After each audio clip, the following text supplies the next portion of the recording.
And I like the excitement. I like to live life on the edge, guys. The edge of, am I gonna get a $45 parking ticket? I don't know. Stay tuned.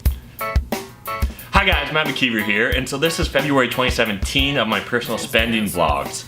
And so if you're new to my channel or just new to this series of videos, what this series of videos is really going to be all about is just displaying for you guys exactly what I spend in a month and just showing you how I'm being conscious of my consumption and what my personal priorities are. Now, a couple quick qualifications or caveats here. It's not meant to be a judgment. If you spend more or less than me, that's fine. I just really want to try and make all of us become more cognizant of where, why, and how we're spending our money. I am a single male, so my expenses are going to look different than someone with a family or dependents. What's included in my personal expenses? So essentially everything related to my personal lifestyle. So the things that are excluded that I spend money on are things related to my real estate investing business. And so that to me is that's a for-profit enterprise. It's something where I'm intending to make money off of it. So those expenses should be related or applied to the revenues associated with them. So it really doesn't make sense to include them in my personal spending. Now, I do end up spending a fair bit of time and money on this YouTube thing. I don't know if it's realistic to expect that I could ever even break even from YouTube, so I'm going to treat my YouTube expenses as a hobby expense. Because if I wasn't doing YouTube, I probably would be spending some money on a different hobby, but right now that hobby's YouTube, that's you guys. So that is going to be all included, all the expenses related to my YouTube channel, and I'll tell you about that as we go through this video today. That being said, I really enjoy creating these YouTube videos and I really appreciate you guys watching them, but you may have noticed I've been kind of lagging on doing these personal spending videos. We're halfway through March and I'm just releasing my February one now. I don't even have a really good reason for that. I think the first two videos were really exciting and there was a lot of novelty around them for myself just because I was being so open, so honest with you guys.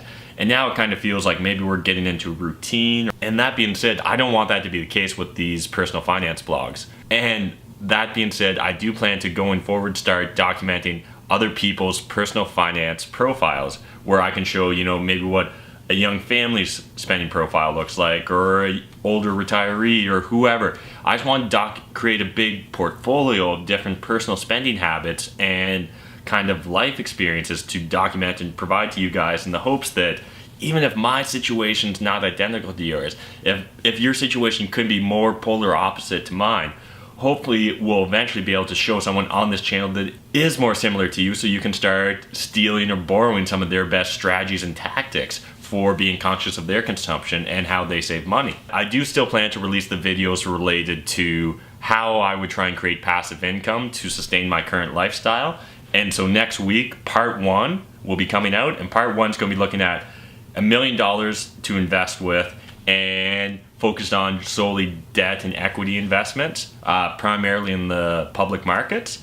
And then part 2, we're going to dive into some more unusual, unique, creative ways to create passive or semi-passive income. So we'll look at things like real estate investing, hard money lending, peer-to-peer lending, all those great, interesting things. I'll get into what I call the original drips or the OG drips and all sorts of other interesting aspects. We'll maybe look at some more small cap types of dividend payers, and we'll just kind of go through the full spectrum of different ways that you can create passive income. Because there's a whole lot of different ways, and certain ways that not creating passive income, but ways to subsidize your current living expenses, which is essentially as good as creating passive income. So that's all going to be in videos coming up. But what I want from you guys right now is, how do I make these videos about my personal spending more engaging? Hit me up in the comment section down below or shoot me an email right there and let me know what would create better content for you guys. I think I'm going to try and really narrow down these videos going forward. They're only going to be 5 minutes of me quickly reviewing and comparing this month's expenses to previous month's expenses, talking about any weird anomalies. And then I was thinking maybe I'll start throwing in just a few tips or tricks that I use to try and save money, or that you, the viewers, have reached out to me and shared with me. And if you check out last month's discussion in the comment section, you'll see that there was a discussion about Flip, which is a couponing app which allows you to save money at the grocery store, really anywhere that's going to price match. And I still haven't actually started doing that. I need to start doing that. I'll make that goal for the next personal finance vlog. I'll update and start using Flip.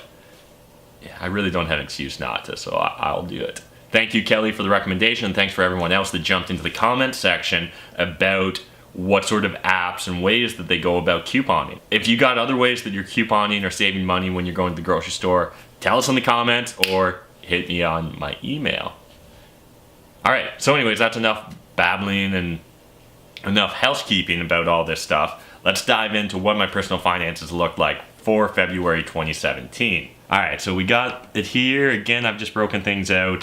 There's really just 3 ways that I spend money, so it's either cash, debit, or credit. And I only have 1 credit card, so I really just have to track 1 credit card here. It makes things really nice and easy, simple. I like to keep things clean and simple when possible.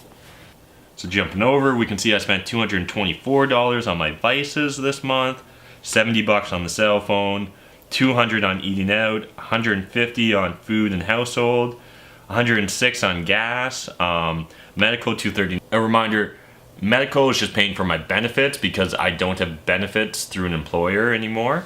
Mortgage interest was $150. Property taxes $524. The way we pay property taxes in London, Ontario is a really weird system. We have 5 payments spread out over the 12 months. So again, property taxes are one of those things that I need to normalize when planning out what I expect to spend on a monthly basis because it's not a linear expense. It's something that's only occasional. And then stuff. So this month I spent $540 on stuff. What was that stuff? Well, all that stuff came from Amazon and it all related to camera equipment. So right now I have a new Rode mic that I bought. I think that was like $200-ish, maybe $200 plus tax. And then just a bunch of random equipment. This crazy little hand stabilizer thing that I haven't used yet. I probably should start using it though to justify why I spent all that money when I did. Then utilities, $215 on utilities, $160 on vehicle. And so what's included in vehicle, you ask? Well, $90 relates to my license plate sticker. Got the 2-year sticker. Always go 2 years and always go 10 years with your passport. I don't understand why people want to have to refill out these forms on a more regular basis. Craziness to me.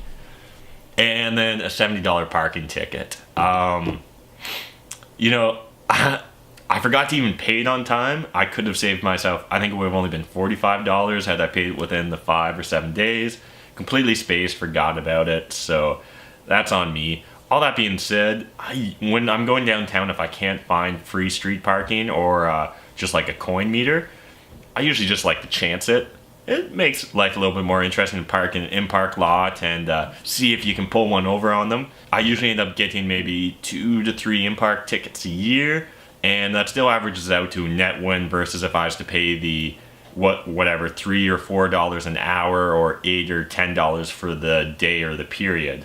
And I like the excitement. I like to live life on the edge, guys. The edge of, am I going to get a $45 parking ticket? I don't know. Stay tuned. And $4 in banking fees. First of all, if you're like, wait, what? Matt, why are you paying $4 in banking fees? I talked about it in the last video. Essentially, I'm just too lazy to try and optimize that stuff anymore. And I'm at the point where I don't really need to stress over really small things and trying to optimize my banking situation when I always have so much money coming and going related to my other rental properties and this, that, and the other thing. Just ain't worth the stress, in my opinion. We can see that I roughly spent $2,600 over the month of February. Again, if you're really curious, you can check out, screenshot this shit and see exactly where I spent every single penny, if you're into that sort of thing. Then once we try and normalize it, removing the $90 sticker for my license plate, removing the property taxes, then adding back the average for the property taxes on a monthly basis, adding back the average for my medical expenses on a monthly basis. And so under utilities, $50 a month just relates to my homeowner's insurance, and $100 just kind of as a repairs and maintenance buffer for the house.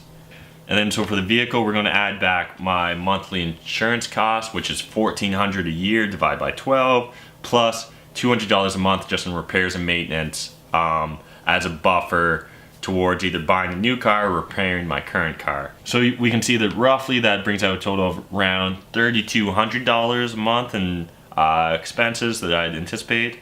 Now that didn't really include a lot of travel or anything, so I want to just add a little bit of a buffer there for trips or vacations. So I'm going to say that my preferred expenses include another $200 related to travel. So then I'm left with about $3,400 a month in expenses based on February, which works out to just over $41,000 a year in anticipated lifestyle expenses. Interesting. So one thing to remember here is that included is $540 in YouTube equipment. If you're looking at my lifestyle and you're thinking, I don't want to live like that, Matt, there's not enough room there. Like $540 a month in random spending on random stuff. Like instead of that being YouTube camera equipment, you could spend it on whatever your hobbies are, or if you wanted to be more focused on travel, or whatever the case is, if you want to go out and eat more often, that'll get you a lot more of whatever's important to you. So don't think that this is some sort of deprived, minimalist, bare bones lifestyle. This to me is just my normal day-to-day. And speaking of my normal day-to-day, this is what I really like about tracking your expenses on a monthly basis, is once you start to be able to populate these bar graphs to see where things change and how they develop. So it's only been 2 months for 2017 so far, so we really can't see any patterns. But in the coming months, this is going to be a lot of fun to be able to follow along with. So otherwise, we can jump over to my yearly summary, and this just gives us a quick idea of how things stack up compared to previously. So again, spent just under $2,600 in February, and spent just under $3,700 or just over $3,700 in January. Now reminder, January included about $2,000 related to my insurance expenses. And so yeah, that's roughly what I spent this month. So have you been tracking your personal expenses? If so, now that we're 2 months deep into 2017, have you noticed anything interesting? Have you adjusted your consumption patterns at all? Or are you planning to adjust them come March? Let me know in the comment section down below, or shoot me an email. In addition to that, if you're not following me on Instagram, you totally should. I've been sharing all kinds of useful, random information on there. And I'm starting to dabble in Snapchat, but no promises that I'm going to be as dedicated to it as I am on Instagram. But I am spending a lot of time on my Instagram stories, so I'd love for you guys to follow along with me if you get value from it. Otherwise, at the end of January, I talked about how I want to only drink craft beer to try and reduce a bit of my alcohol and beer consumption. That worked slightly in February, but to be honest, I still ended up consuming about roughly the same. It was just almost all craft beer. That to me, local craft beer. That to me is a win, because at least I'm supporting local businesses, and I just get a real kick out of supporting local business. I really love going into Anderson Ales and usually either knowing the bartender that's behind the bar or seeing the owners behind the bar. There's something about that sense of community that I really like about the old East Village. Anyways, what sort of plans do I have for March of 2017? I think eating out still getting pretty high, so I'm going to try and scale that back. Again, though, it's not one of those things where I'm really seeking to deprive myself. This is more just a little game I'm going to play with myself to try and just pull it back. Just pull it back a bit. $200 a month on eating out.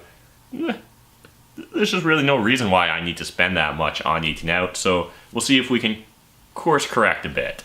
So yeah, that's it for this video, guys. Thanks for taking the time to watch. I hope you're getting value from it. If there's a way that I could create more value from these videos, hit me up in the comment section down below. Make sure you hit that beautiful like button. It's there or there. I'm confused right now. And be sure to subscribe if you haven't already subscribed to my channel so you don't miss any of my future content. And until next time, remember, making money is a team sport, but if you're not saving any of your money, what's the point of making it? Thanks, guys. Bye.